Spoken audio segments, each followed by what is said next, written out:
Every time I check my YouTube comments, I find many mean things.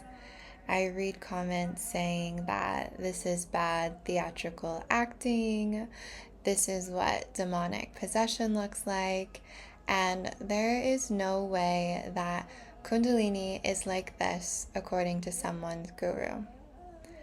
I get it. It can be hard to believe this is real.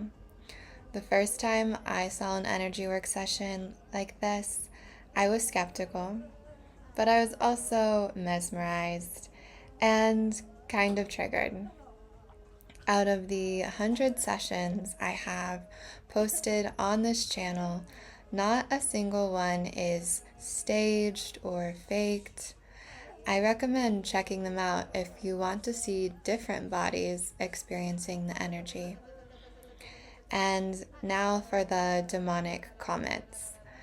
Kundalini as an energy that each person holds within themselves.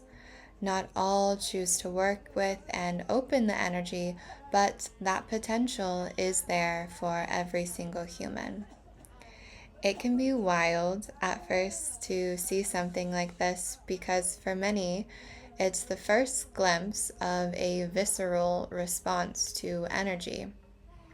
The energetic world that we live in becomes a bit more unmasked. Now that you have a very direct experience of seeing energy, it can change the way that you start to see reality. But why does something unknown or powerful have to be proclaimed as demonic? If you really wanted to, you could tap into this energy within yourself. I offer sessions to raise your Kundalini, and if you're interested, you can check out my session ebook below.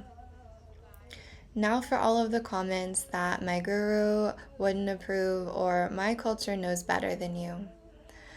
There is no lineage, guru, or culture that owns Kundalini. As I said, it's an innate energy that is accessible to every single person. And I want to make this point really clear. There are no gatekeepers between your connection to divinity and how it wants to work through you. When you believe that, it keeps you limited and small. Just because one culture may work with it more does not mean that someone else's way is incorrect or wrong.